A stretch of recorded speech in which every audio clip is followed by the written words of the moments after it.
Folks, welcome to Metal Wani and Metal Nation Radio. With us today, we have majestic, beautiful, and evergreen Liv Kristine of Leaves Eyes. How you doing, ma'am? I'm doing super fine, especially now because I'm talking to you. It's a pleasure and honor, and wow, it's a special moment for me. I just want to say thank you to you and to everybody for supporting Leaves Eyes on the other side of the world. This is amazing.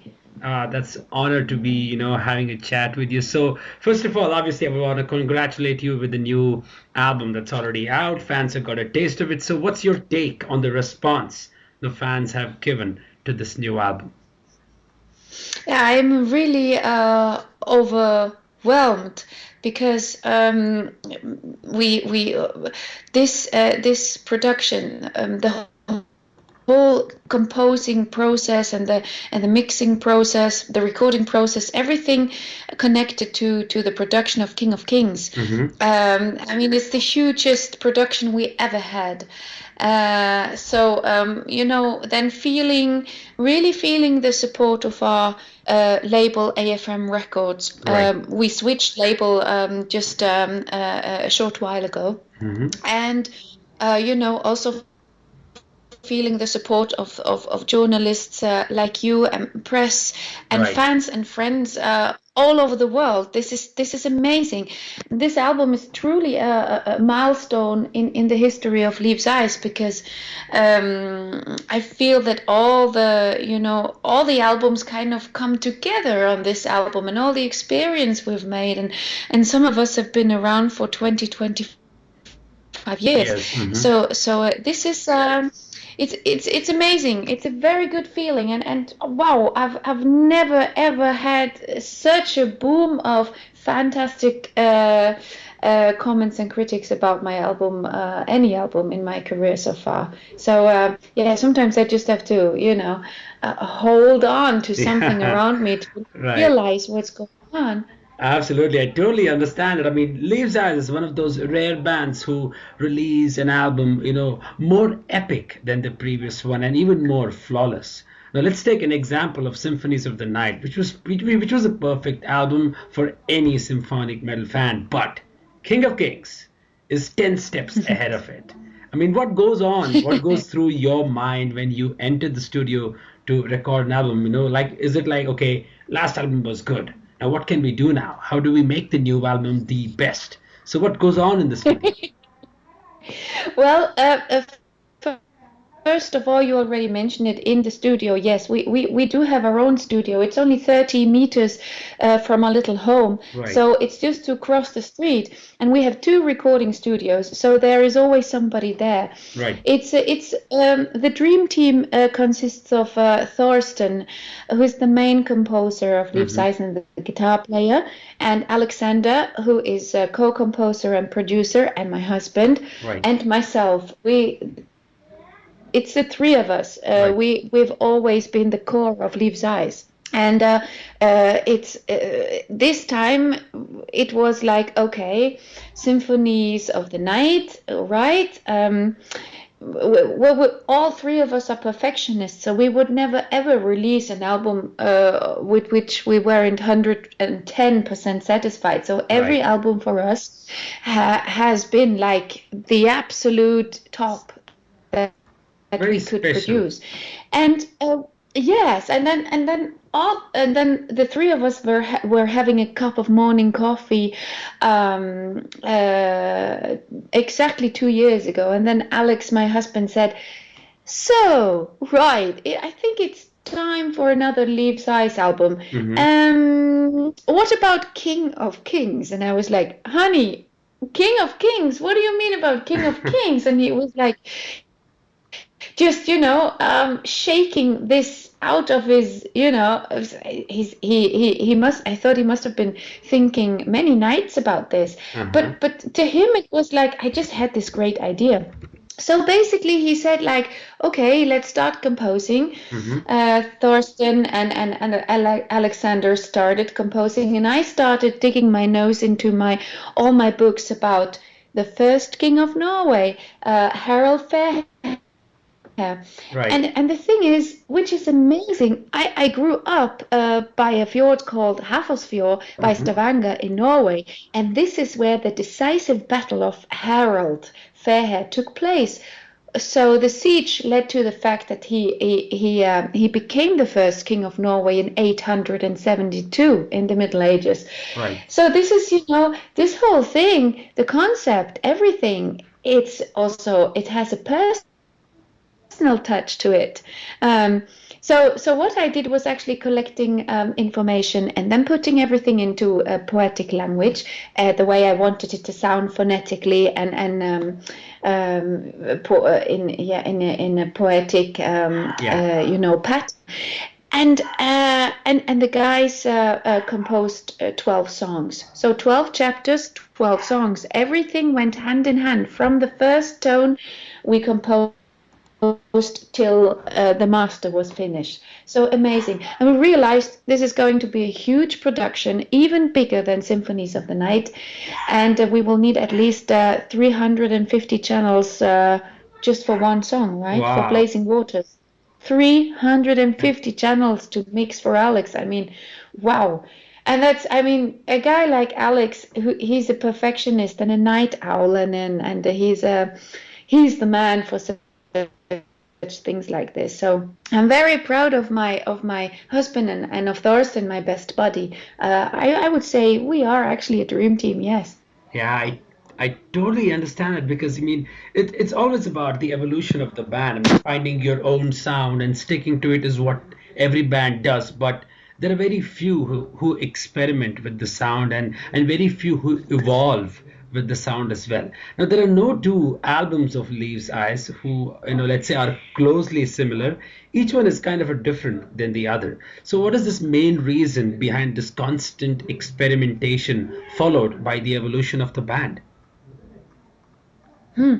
I always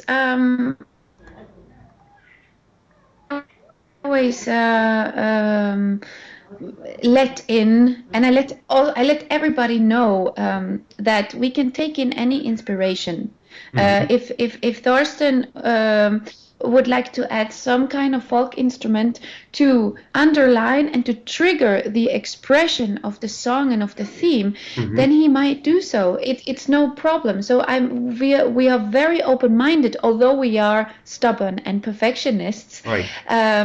So that's why this time, for example, we said, okay, we already recorded the choirs. That was me and my girlfriends and some buddies of mine. The Full Moon Choir. We're on every album, but then we realized, okay, this is actually going more into the direction of a soundtrack, like you already said. Right. So okay, let's just try and find a choir, and then we found the choir, and we are blessed because they had an afternoon off just 4 days ahead. So 4 days later, we were on the plane to London, to Angel Studio, to record with the London Voices, the choir of Star Wars, Lord of the Rings, and Harry Potter. Nice. So this is the choir. So then we added, this huge sound to the album, as well as working with a White Russian Orchestra and Viktor Smolsky. So we just let in anything that we think really strengthens the sound and every theme and expression of the song. So each song actually is a unique piece. There is no song like the other on the album. There is nothing that can be mixed up. So it's very individual, but that's also like every song on the album is individual. Every album of Leaves' Eyes is individual, and we also have a very authentic sound, I would say. Absolutely. I totally agree with that. And along with that sound is your elegant voice. Now, when you need to sound strong, your voice kind of becomes so powerful that to me, it sends a very positive energy. And of course, I would imagine to every listener would feel the same. So what do you do to keep your voice this memorable all the time besides practicing? Well, I will let you know a secret, and that is basically I don't really practice. I don't really. I never had any singing lessons. I never studied any music. I hardly know anything about notes. But still, I'm really, really lucky because I was born with two very, very strong vocal cords, and also a perfect hearing. It's I have excellent ears, and my stomach nearly turns when I hear a blue note. So I'm always going for the perfect pitch, and I'm always supported by these two vocal cords. So I've been singing all my life, even before I could talk. The people in the kindergarten, they said, "What a strange girl. She doesn't speak, but she sings." So I was excluded from kindergarten. They didn't want me there because I was basically only singing. And so this has been going on all my life. And I actually thought that every human being is born and equipped with this, but it's not. It's something I've been given, and I'm really blessed. And yeah, a gift from above. I don't know, because my parents are not musicians. No, that's So strange. it's fantastic. Yeah, it's It really really is. strange. It really is.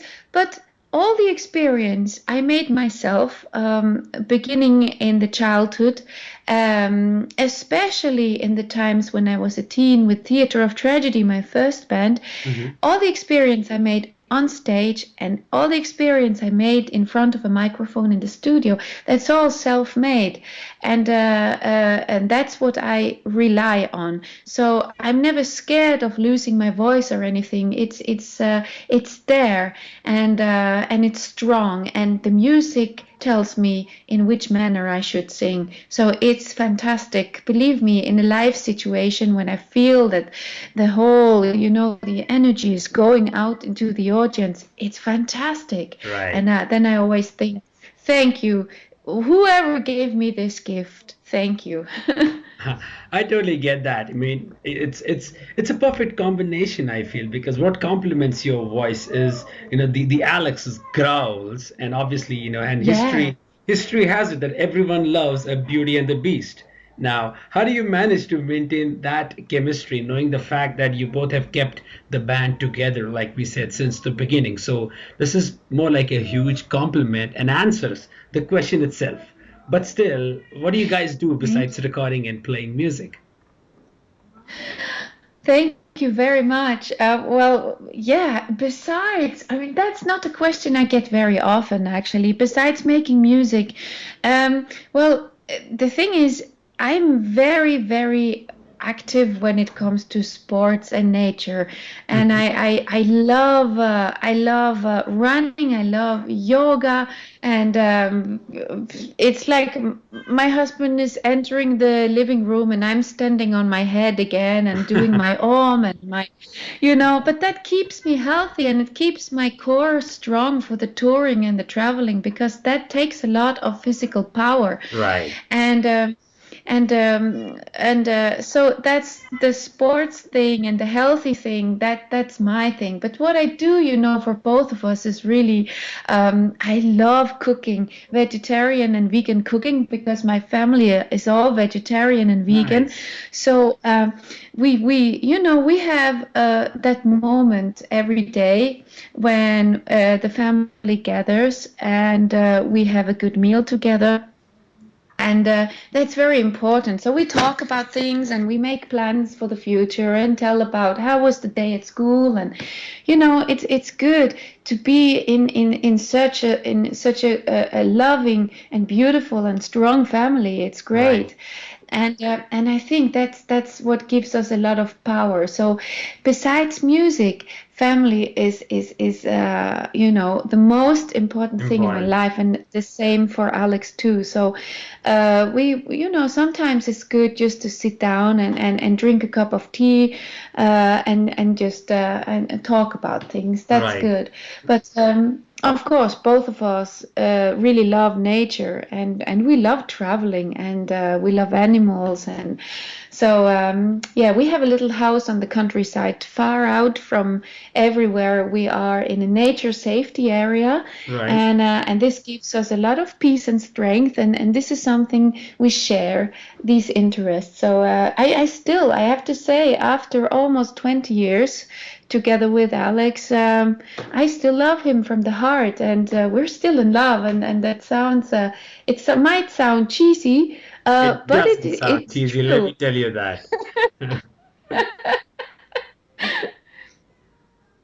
That's really cool to hear that because not very often, I mean, we metalheads in general, like to explore a lot of things, but then there are some who restrict themselves, are not open Oh yeah. to discuss Oh things yeah. apart from metal. But then there are people who love to Exactly. explore. So that's where we lie in. That's a boundary between exploring and not. So I really appreciate you opening up regarding that. It really gives a good insight of how it's not just about music, but it's about having that sort of it's more like the emotional touch and the strength, the Yeah. pillar in the family, which is very important. Yeah. Absolutely. This dream, of combining music and family, that's all about, I know, hard work. Of course, we have ups and downs. Sometimes life is a roller coaster trip, because sometimes when you spend all the money on the London Voices choir, in Hmm. London. Okay, so we sometimes you really you you have to consider how to continue Right. financially, because it's a struggle. But that's almost for everybody. For 90% of the people on this planet, it's always a struggle, and it's for us the same. But still, without my fans and without you supporting me throughout all these years, this dream of combining family and music would never come true. Right. So I owe it to my fans, and I'm perfectly aware of this. And I always stick to my fans if I can, whatever, for chats or giving autographs or photos. Hmm. This is something very, very important to me. Absolutely, I totally understand that. So, talking about the album, is it any plans of touring about this? Because I really feel that this has to be played live. I mean, the essence of the band will be reflected on stage. So, when I listen to this album, I really have that wish to see how these songs sound live. So, anything is planned so far as to, to take this album on road? Yes, in about a few weeks, we will do a European tour. Hmm. That's for October. We'll have Europe and UK, Okay, and yes, and then there's December, and I'm going to be on the road with my solo band then for Russia and Europe. nice. Kind of a reunion with Theatre of Tragedy, or with Raymond the singer, much more. Yeah, So that's December. That's a different thing, a different book. But in February, March, we are planning an Asian tour, and we're going to play in Japan for the first time. We did Asia a couple of times, but not Japan. So this hmm, is also a dream coming true. Around that, maybe North America, nice. maybe, if we can make that happen. But you guys have to get us back to India, right? That's right. That's the a task being assigned to us. So Absolutely. that hopefully something can shape up and we get to see you guys because I really feel that obviously due to circumstances which didn't happen last time, but I think there's Yeah. always a second chance being given. So I really have to wait for that. Yes. Yes, absolutely. And we told the universe now, so it's going to happen, okay? That's fantastic. I see. I was actually going through your touring list. So you're heading to Germany from October 15th. So you'll Yeah, be traveling in exactly. France. Yeah, that sounds really good. I'm actually looking for a Berlin date, which is on October 28th. So hopefully I would catch you guys there because I'm traveling to Germany for a few months for my business trip. So maybe I get to meet you there. So Really? That would be great. Ah, so that's going to be in Berlin, right? Yeah, I will be living in a place called Hanover. Hannover, Yes. really? Yes. Okay. So I'll be staying there. That's So amazing. yeah, That's amazing. If you happen to make it to Berlin, oh wow, that would be amazing. We have to meet then. We really have to meet. definitely. I would definitely do that. And obviously just about the time because I would be coming to Berlin. There are two gigs happening. There's the Cradle of Filth gig happening on October 30th, and then there's you guys on 28th. So two gigs I would be attending, which would be Ah, great to see you guys together. ah, fantastic. That would be great. I would feel so honored if you could make it to the show. That I would be would I fantastic. would definitely be there because if I sit here and wait for you to come to India, it might take some years, and which is not I acceptable know. to me. So something I has know. to I be know. done. All right, Liv. So before we conclude, how about you define King of Kings in just one sentence? Oh, that's the most difficult question you could ask me. Oh, oh, wow. A definition of King of Kings. Right. The first thing that comes to my head is a milestone in Liv's Eyes history. Well, Milestone, yeah. totally get that. I totally agree with that. That's really great to hear that, Liv. Thank you so much. I mean, the time flies. We're having a great chat from the last 25 minutes. It was an honor to be part of this, Super. and thank you so much for sharing some time. Thank you so much. Really, it's been an honor talking to you, and I wish you all the best for you and your family. And I hope to see you in October. That would be a great pleasure. So you take good care, and yes, and let's hope that we will make it to York.